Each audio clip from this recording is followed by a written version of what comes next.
galera, boa tarde, oficial a todos, para começarmos a gravar a nossa 8ª aula sobre ética e bioética, tá? Nas aulas anteriores, nós conversamos sobre eutanásia, conversamos sobre aborto, conversamos sobre os princípios da ética, sobre os princípios da bioética e conversamos sobre imprudência, negligência e imperícia. Hoje nós vamos falar sobre a política nacional da doação de órgãos, que também é um assunto que divide muitas opiniões, né?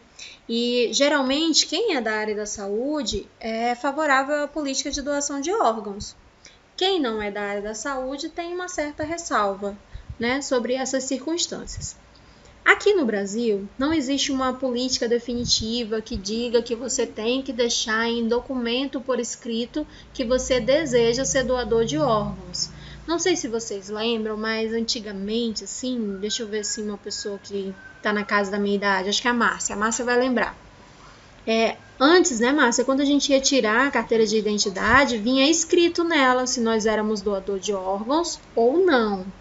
Mas aí, como tudo na vida tem a questão da desinformação, naquela época, né, por exemplo, quando eu fui tirar minha carteira de identidade, eu tinha 10 anos de idade. Primeira vez que eu fui tirar era naquele movimento do Projeto Cidadão, né?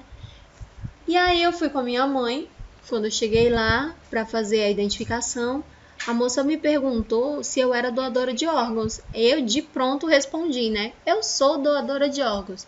Eu levei um peteleco da minha mãe, um pedala Robin, sabe que aquela mãozinha fina assim na nuca, que a cabeça vai lá na frente, parece que vai sair do pescoço? Vira uma bola e sai voando? Pois é, foi assim que a minha mãe me tratou naquele dia. E ela falou assim, você é louca, você não vai ser doadora de órgãos. E aí, quando chegou a minha carteira de identidade, né, a mulher não falou nada, a coitada ficou lá atônica e eu morta de vergonha, né.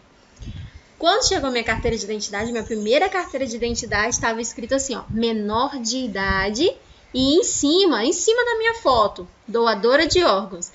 Eu fiquei muito feliz, fiquei feliz da vida porque a mulher respeitou o princípio da autonomia, né, o meu direito. Só que como eu era menor de idade, a minha mãe foi lá, devolveu a carteira e exigiu uma carteira em que não viesse que eu era doadora de órgãos. Fiquei tão triste, porque eu queria que tivesse, né, um documento comprovando que eu era doadora. Depois de um tempo, baixou-se um decreto, porque espalhou-se uma notícia de que, se estivesse na sua carteira de identidade que você era doador de órgãos e você fosse internado numa unidade, mesmo que você tivesse chances de cura, eles iriam te matar para pegar os teus órgãos porque você era doador. E esses órgãos iriam para o mercado clandestino ou para pessoas que pudessem favorecer, né? Se favorecer dessa situação. E isso antes do advento da internet, tá? Tô falando de uma situação que ocorreu há 20 anos atrás. Bem macabro, né? Se tu for conversar com umas pessoas assim um pouco mais velhas, tu vai ficar sabendo dessas histórias. Então já era aquela coisa da fake news, né? Não era tão rápido quanto hoje, mas já tinha esse desserviço para a população. Então baixou-se um decreto em que essa informação seria recolhida, né, dos documentos de identificação da população brasileira. Então, surgiu, né, a política no Brasil de doação de órgãos e que ela diz o seguinte, você não precisa deixar um documento por escrito dizendo que você é doador de órgãos. Basta que você manifeste o seu desejo perante os seus familiares, né? E aí a gente reza para que depois da nossa morte os nossos familiares respeitem a nossa vontade. O que nem sempre acontece, tá? Então, quanto maior número de pessoas você convencer em vida de qual é o seu desejo, melhor para você. Quando você é casado no papel, né? Quem responde por isso é o seu cônjuge. Quando não, são os seus pais. Quando você não tem mais pais vivos, nem cônjuge, quem decide são os seus filhos ou um parente mais próximo. Exatamente, Douglas. Né? É muito legal a gente avisar, é legal a gente falar nas redes sociais. Você não precisa colocar lá na sua rede social que você é doador de órgãos, mas, por exemplo, no Dia Nacional do Doador de Órgãos, que é o dia 27 de novembro, posta alguma coisa, né? Vez ou outra fala sobre o assunto. A nossa cultura, ela não está preparada para falar sobre finitude. As pessoas não querem conversar sobre morte. Eu não consigo entender o porquê não, já que é a única certeza que nós temos, né? Desde que nós nascemos, a única certeza absoluta que nós temos, que é incontestável, ninguém contesta, é que nós vamos morrer. Mas ninguém quer conversar sobre o assunto. Ninguém quer expressar os seus desejos, né? Ninguém fala sobre como que é o funeral. Ninguém fala sobre a cor do caixão. Vocês já pararam para analisar? Acho que nenhum de vocês aqui já passou por isso. Mas é uma situação tão constrangedora quando alguém da família morre que você vai lá na funerária resolver as questões burocráticas ou no cartório. Gente, é muito complicado. São perguntas assim que a gente não está preparado para responder. Como, por exemplo, né? Oi, Douglas.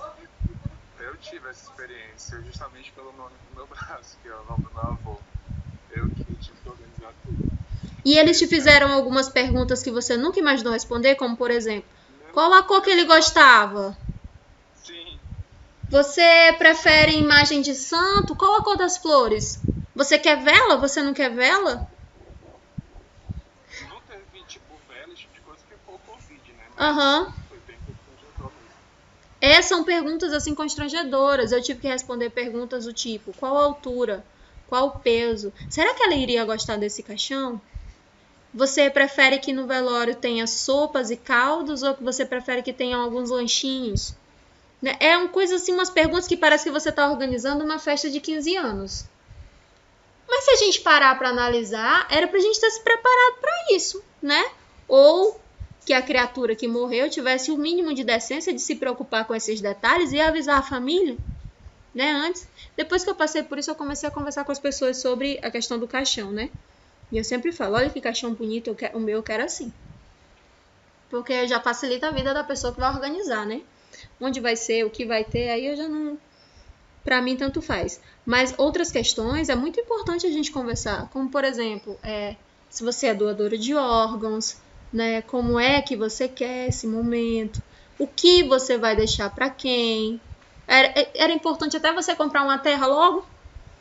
Já é para facilitar, porque na hora lá fica aquela confusão, quem tem cartão, quem tem cheque, quem tem não sei o quê, para ver se a gente consegue, né, finalizar aquele processo que é tão doloroso. E quem está à frente de resolver essas questões, dificilmente tem tempo para vivenciar o processo do luto.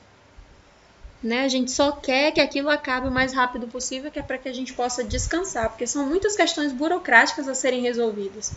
E por vezes o atestado de óbito ainda vem errado. Aí tem que voltar lá no cartório para refazer. Nossa, é muita burocracia. Então, quanto mais pessoas da sua família você convencer das suas necessidades e das suas vontades, melhor para todo mundo, ok? Porque basta um da família dizer que é contra a política, que não doa nada e perde aquele monte de órgãos, né? Poderia salvar aí aproximadamente 50 pessoas. Se não salvasse, poderia ao menos ajudar, né, e a prolongar o tempo de vida de mais 50 pessoas. Então vamos lá. De acordo com o Ministério da Saúde, o Brasil é referência mundial na área de transplante. Não parece, né? Mas nós possuímos o maior sistema público de transplante do mundo. Anualmente, cerca de 96 procedimentos, né?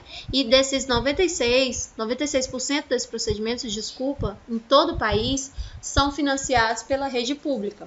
O Brasil hoje é o segundo maior transplantador do mundo. Nós só ficamos atrás apenas dos Estados Unidos da América. Então, é um número expressivo, é um número importante e é um ranking que eleva a qualidade da nossa saúde. Né? Haja vista, nós temos a população que mais morre jovem, né? Nossa população ela tem o hábito de morrer jovem. Por quê? Pelos hábitos, como, por exemplo, bebida alcoólica e direção, porque as nossas políticas não são tão eficazes, tão vorazes nesse sentido. O suicídio hoje, né? É uma das principais causas de mortalidade na juventude. Então, essas questões, elas interferem e auxiliam diretamente para que esse número... Não tem nenhuma solicitação aqui não, Márcia. Nenhuma. Pede para ela tentar de novo.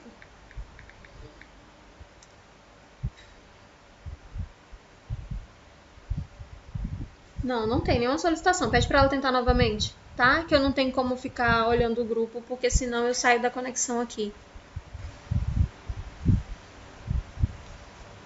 Então, quem nos ajuda, né? Agora tem. Quem nos ajuda a elevar esse ranking é o próprio hábito da população brasileira. E como a política nacional de doação e captação de órgãos, ela é gerida pelo SUS, então é muito mais fácil para as famílias que não têm poder aquisitivo, né, de se preparar para o momento de uma internação. Por vezes, a pessoa está na fila de órgãos, né, para receber um órgão, e ela está em casa aguardando, ela não está no leito hospitalar. Quando um órgão aparece, né, ela tem que correr para o hospital e se internar. Se essa internação não fosse pelo SUS, talvez ela não tivesse dinheiro. E já pensou, você fica esperando, né, por anos a chance de encontrar um doador compatível com as suas mesmas características, e aí você não pode executar a cirurgia porque você não tem o dinheiro, né, no momento. E como a gente sabe, os valores eles oscilam. Por mais que eu me prepare, por exemplo, hoje eu descubro que uma cirurgia para transplante de pulmão, que é o que eu estou precisando, custa 30 mil reais. Faço uma vaquinha na internet, consigo esse dinheiro. Mas quem me garante que quando eu vá conseguir, né, esses valores sejam os mesmos? Geralmente o valor com saúde, com tudo que envolve imposto no Brasil, só aumenta, né? Dificilmente baixa o valor de alguma coisa, é sempre para cima. Então, o Brasil ocupa essa segunda posição no ranking, tá? E os pacientes recebem a nossa assistência integral, e a assistência é gratuita pelo SUS, e pelo SUS também está incluso os exames pré-operatórios, os exames preparatórios, a cirurgia, o acompanhamento e os medicamentos para os pós-transplantados, tá? Tudo isso pela rede pública de saúde. Nós temos uma política do SUS que é sobre a descentralização. É quando o governo federal dá poder para as secretarias estaduais. Então, ela repassa o dinheiro, repassa as verbas, e as secretarias estaduais de saúde ficam responsáveis pelas políticas, né, que vão desenvolver para aquela população de acordo com a necessidade de cada população. Então, ela vai deliberando, descentralizando a verba, né, e executando as compras. Então, quem fica responsável, a verba vem do governo federal, e quem fica responsável pela distribuição são as secretarias estaduais. Aqui no estado do Acre, não sei se vocês já ouviram falar do CREME. O CREME ele fica responsável pela compra dos medicamentos que a gente fala que é de alto custo, né? E são medicamentos que a população precisa, faz necessário. Então, fica lá um cadastro desse paciente e todo mês chega a medicação dele, pelo nome dele, para que ele possa fazer uso. Uma vez o paciente transplantado, assim como o paciente que é doador, porque também tem a doação em vida, esses pacientes fazem uso das medicações que fazem parte da classe medicamentosa dos imunossupressores, né? É uma medicação que baixa a resistência imunológica, ou seja, propositalmente ela baixa a imunidade das pessoas, para que o sistema imunológico não reconheça, né, aquele órgão que foi transplantado como sendo um corpo estranho, porque foi retirado de uma pessoa que tem as mesmas características que eu, que geneticamente é compatível comigo, e foi colocado no meu corpo. Só que o meu organismo ele é perfeito e ele já estava acostumado com um órgão que funcionava de maneira precária. Então, quando a gente dá esse choque no organismo, o organismo entende que aquele órgão que foi colocado é um agressor. Automaticamente, né, quem estudou fisiologia lembra do nosso sistema imunológico, nosso sistema glandular, aumenta as nossas células de defesa, né? Então, a gente vai ter reação como febre, né, que é uma reação imunológica do organismo. Quando a gente aumenta a temperatura, a gente está brigando contra algum agressor dentro do nosso organismo. Então, as nossas células de defesa, que é a parte sérica do sangue, né, a parte branca, leucócitos, linfócitos, ficam aumentados. E quando ele aumenta, o meu corpo responde de maneira abrupta, levando então o organismo a rejeitar aquele órgão. Uma das principais complicações de um pós-transplantado. E aí acaba perdendo aquele órgão, porque não tem condições mais do organismo.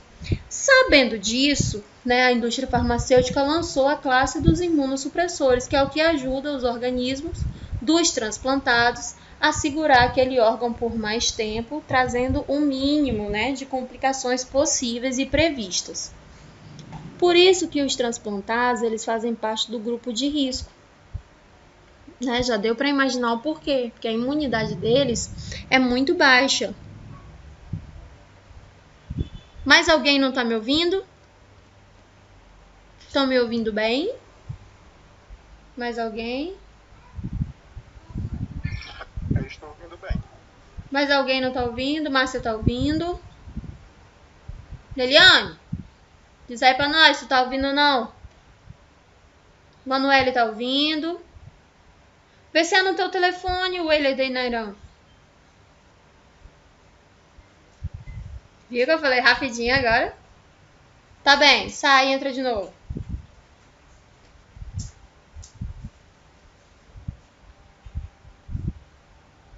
Vou esperar a coleguinha entrar. Deu certo?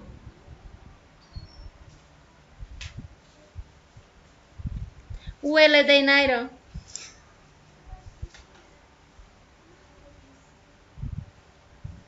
Erian no final, eu falo Urão. Pronto. Agora vamos lá. Tá ouvindo bem agora?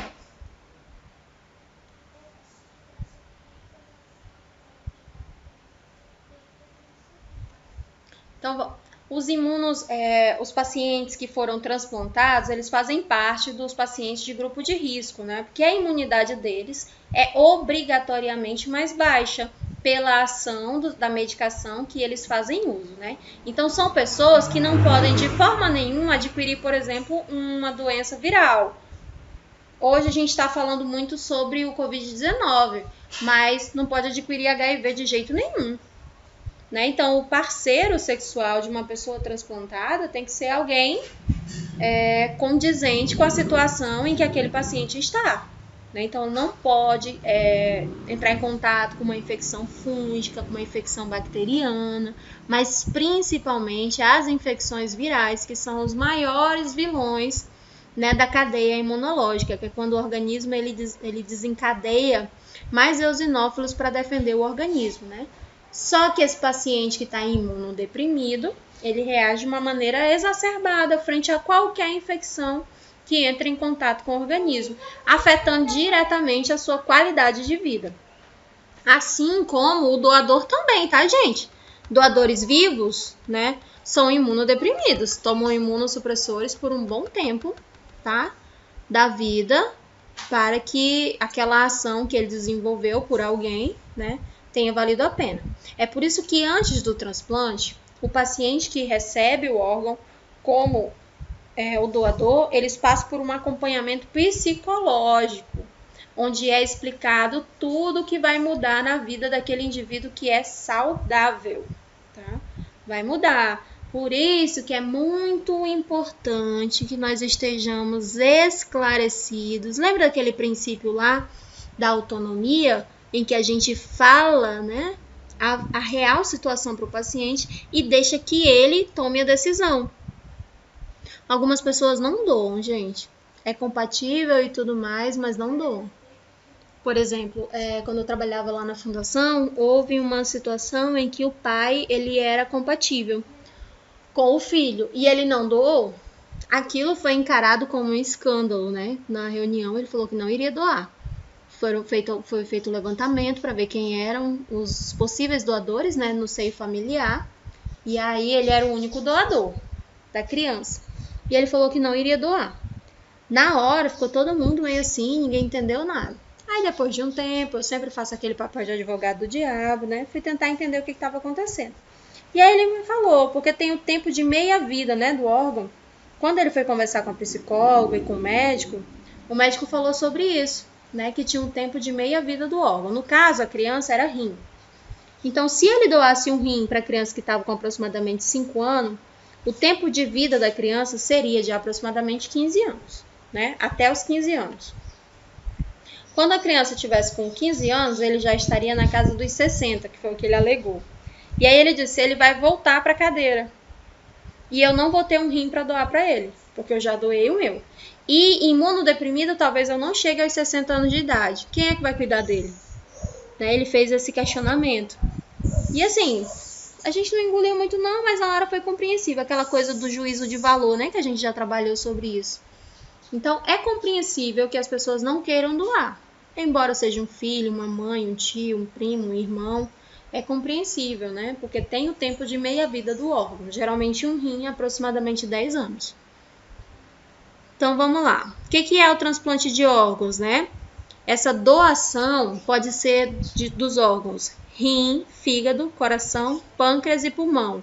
Ou ela pode ser de tecido também. Nos tecidos entraria a córnea, pele, ossos, válvulas cardíacas, cartilagem, medula óssea, sangue e cordão umbilical. Quem aqui, né, já doou sangue ou é doador de sangue?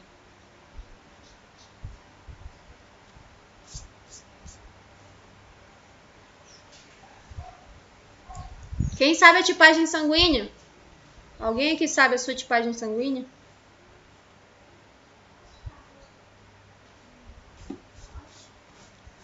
Corre lá no Hemoacre, vai ser doador de sangue. Que é uma forma, para você que diz que é a favor da política de doação de órgãos, já é uma forma de você deixar sua família ciente que você gosta de contribuir dessa maneira, porque você era um doador de sangue. Quem é doador de sangue doa órgãos e tecidos, ok? É uma forma já de você começar a contribuir em vida, doando sangue. Você vai lá no Hemoacre, diz que você quer ser doador, você só precisa ter acima de 18 anos e mais de 50 quilos. Vai ser feita uma triagem. Ah, legal, Márcia. Né? É um receptor universal esse aí. Então, você vai lá e diz que quer ser doador de sangue. Eles vão fazer uma triagem com você, vão fazer uma análise do seu sangue e vão descobrir, fazer uma pesquisa de todas as doenças virais e bacterianas que dificultariam, né, a doação de sangue. Se você passa em todos eles, você vira doador, tá? E aí fica lá cadastrado no banco de doação de sangue e toda vez que alguém precisar, você já pode contribuir. Nesse mês, nessa mesma amostra sanguínea, você pode dizer também que quer ser doador de medula. Você pode doar medula óssea. O procedimento da medula óssea é um procedimento mais invasivo, porém salva milhares de vidas, né? Tem um cadastro e esse cadastro ele é mundial, não é só nacional. Ele fica sendo mundial. Então, é cruzado nesse cadastro, são cruzados os dados para ver quem é compatível com quem, tá? E por vezes nós somos compatíveis com pessoas de outros países. E aí o SUS cobre, né? Ou o sistema de saúde de onde a pessoa está, cobre passagem, cobre estadia, cobre procedimento, cobre absolutamente tudo. Você só chega lá para brilhar, tá? Aqui no Brasil, o centro de referência fica no Recife, né? Então imagina, vai lá, doa medula e ainda toma um banho de mar. Legal, né? Tudo isso é feito lá no Hemoacre. Com uma amostrazinha de sangue, você já fica participando do cadastro, tá? E você pode viajar, ou pode ser para alguém daqui mesmo, de repente alguém até da sua família, né? Se precisar. Doação em vida. O que eu ainda posso doar em vida? O doador vivo é considerado uma pessoa em boas condições de saúde, que está de acordo, né, com a política e de acordo com a avaliação médica. Ele é capaz juridicamente e ele concorda com a doação. Por leis, pais, irmãos, filhos, avós, tios e primos podem ser doadores não parentes, precisam ser doadores somente com autorização judicial, tá? Você tem que dar autorização judicial se você quiser doar vivo ainda. Os órgãos e os tecidos que podem ser obtidos de um doador vivo são rim, por ser um órgão duplo, ele pode ser doado ainda em vida. Doa-se um dos rins e tanto o doador quanto o transplantado pode levar uma vida normal, tá bem? Porém, é uma vida com cuidados, porque ele é imunodeprimido. Medula óssea, que pode ser obtido por meio de uma aspiração óssea direta ou pela coleta de sangue. Fígado ou pulmão poderão ser doados as partes desse órgão, tá bem? Fígado, ele regenera. Então, se você doar um pedaço do seu fígado, vai regenerar, né, para você, e a partir vai chegar um momento que quando ele está completamente regenerado, você não é mais imunodeprimido. Por isso que aqui no Acre é o que mais se doa, é rim e fígado, né? São os transplantes que são mais realizados aqui. Pulmão também, tá? Retirado um pedaço e as pessoas conseguem. Demora, Douglas. Não é um procedimento fácil, não, tá? É um procedimento que demora. A pessoa fica internada por pré-operatório e o transoperatório, né? Que é o momento ali da cirurgia, e ainda tem o pós-operatório, tá? E a pessoa fica. Não, eu falo em questão assim, tipo, pra ele regenerar. Entendi. Vai depender de cada organismo, tá bem? Por exemplo, você, que é um indivíduo saudável e jovem, a chance de regenerar é muito mais rápido do que uma pessoa que já está ali na casa dos 45, 50 anos, já tem um pouquinho mais de dificuldade, porque vai depender da resposta imunológica de cada pessoa, né? E aí do cuidado e da adesão ao tratamento também, porque 50% é o tratamento, os outros 50% é o próprio tempo que o organismo leva. Por exemplo, tem pessoas que têm uma cicatrização muito rápida, né? Tem gente que demora um pouquinho mais para cicatrizar. Então, assim, vai depender muito do estilo de vida, se tem tecido adiposo, né? Se for uma pessoa mais gordinha, demora mais. Se for uma pessoa mais magrinha, demora menos. E por aí vai. Já a doação de pessoas mortas, né? Doação pós-morte. Você tem que expressar o desejo de se tornar um doador.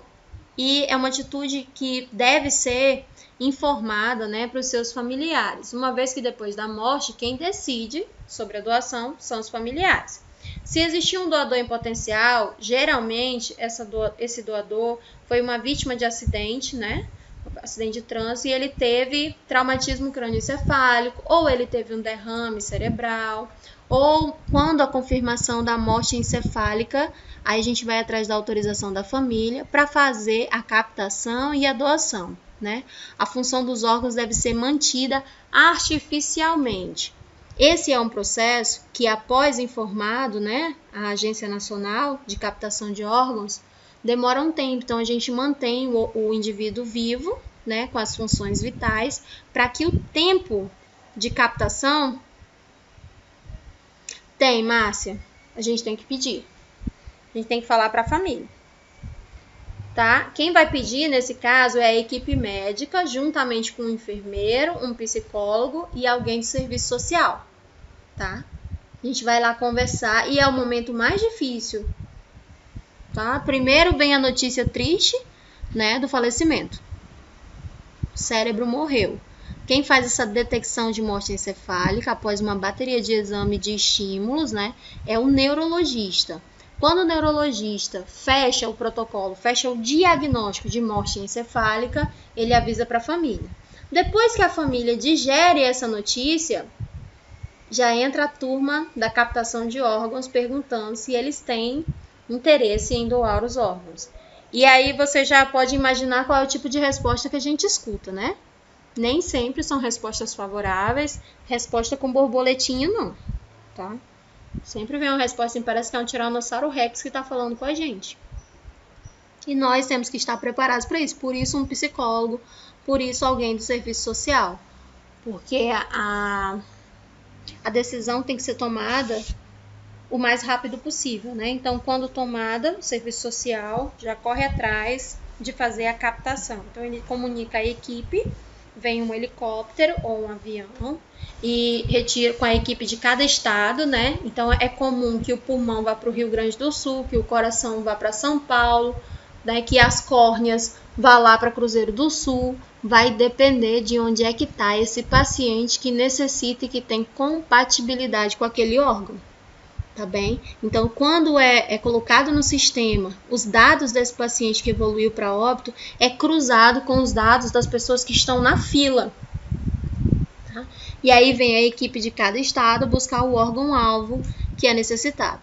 O paciente que está aguardando não sai do domicílio. tá bem? Ele não sai. A menos que, por exemplo, você está aguardando um coração. O centro de referência do coração é lá em São Paulo. Então, você vai para São Paulo aguardar o transplante lá. E aí, quando tem um coração, por exemplo, no Acre, o Acre não faz transplante de coração.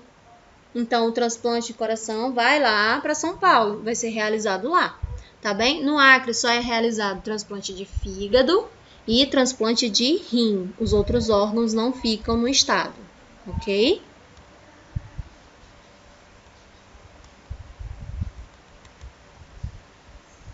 Depois que passa pelo crivo da família aceitar, né? Acontecem as seguintes ações. A central de transplante inicia os testes de compatibilidade entre o doador e os potenciais receptores, que aguardam na lista de espera. Quando existe mais de um receptor que é compatível, a decisão sobre quem vai receber o órgão passa por alguns critérios, como, por exemplo, né, o tempo que a pessoa está na fila, quem está há mais tempo fica com o órgão, ou a urgência do caso, né? E ainda tem mais um critério que foi colocado recente, que é quem tem mais chance de sobreviver com aquele órgão, tá bem? Digamos que tem um paciente de 60 anos na fila, um de 32 e um de 16. Vai de 16 receber o órgão, né? Porque tem mais chances de ficar vivo.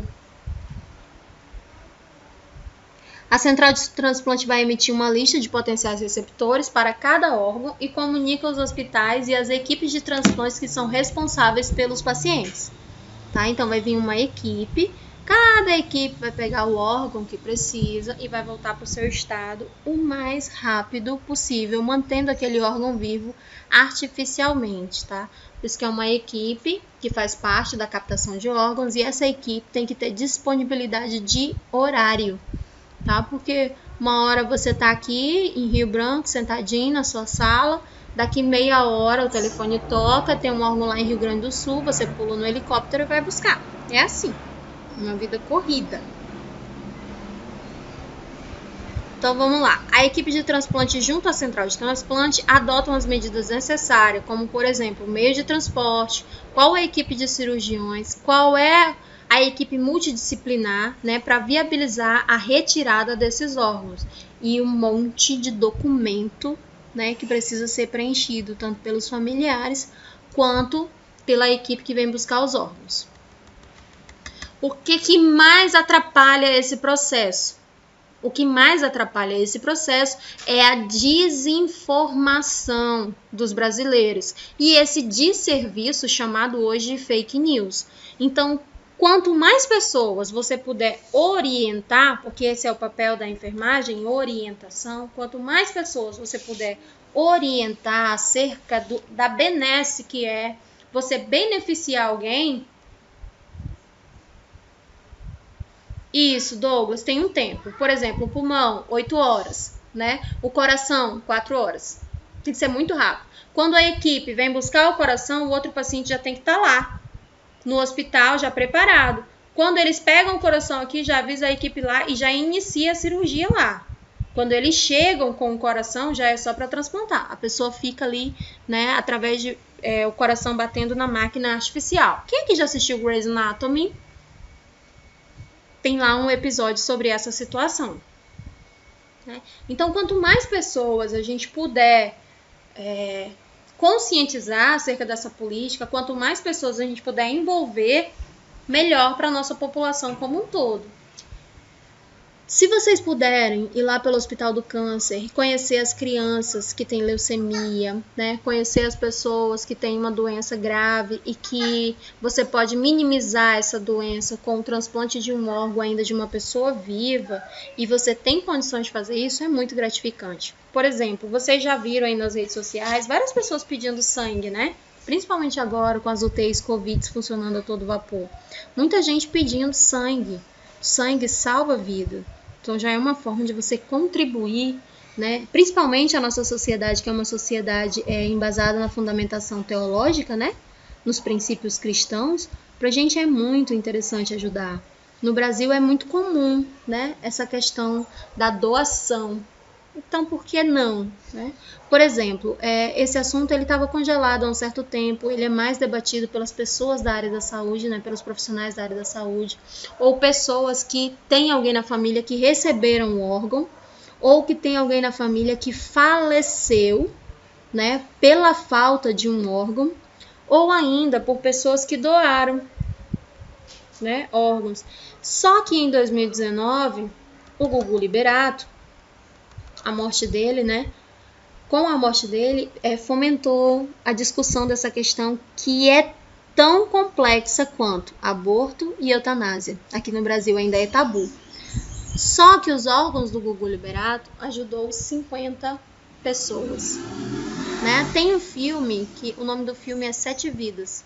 É muito legal também, conta a história de um rapaz que morre e que ele consegue salvar 7 pessoas com a morte dele, né? É muito bacana. Então, assim, é uma situação que a gente precisa analisar com carinho, com atenção, e se faz parte do nosso interesse, se faz parte da nossa intenção trabalhar com isso, ou de oferecer de alguma forma, o ideal é que a gente já comece a se pronunciar a respeito disso, o ideal é que a gente comece a conscientizar pessoas, né? Conversar com pessoas sobre isso. É muito importante, gente. E tem situações como essa, por exemplo, que você não encontra abertura para conversar na sua família, com seu pai, com sua mãe, mas você consegue conversar com um amigo sobre isso. E aí, de repente, ocorre uma fatalidade, aquele amigo pode dizer, não, olha, a professora Vanessa, ela queria muito doar os órgãos dela, então já é alguém que fala a favor, né, de mim. E se a gente for procurar, né, aqui no Brasil, várias pessoas têm uma história bonita, assim, que receberam órgãos ou que doaram órgãos, porém, a informação é sigilosa, tá bem? Quem doou para quem? A informação é sigilosa. Em 2018, ocorreu um acidente com o óbito de uma criança de 5 anos, culminou no óbito, né? Ela caiu da sacada do prédio. A mãe dela doou todos os órgãos, era um menino de 5 anos. A mãe doou todos os órgãos. Imagina se essa mãe sabe qual foi a criança que recebeu o coração do filho dela, né? Porque, por exemplo, um pulmão funcionando a gente não reconhece muito, mas ouvir o coração do filho dela no peito de outra criança, né? Nos outros países, isso é possível. Exatamente, Douglas, e iria confundir a cabeça dela. Então, para equilibrar, a Sociedade Brasileira de Psicologia, né, determinou que essa informação seja sigilosa, até pela questão da saúde mental. Por exemplo, os órgãos do Gugu, né, Liberato, os que foram doados nos Estados Unidos, tem como a família saber quem recebeu cada um, porque a política de lá é diferente. Mas a nossa política a nível de Brasil é o sigilo total, tá? De quem recebeu. Você tem como saber quantos órgãos foram aproveitados, né? E para quais estados eles foram, mas você não pode saber quem são as pessoas que receberam.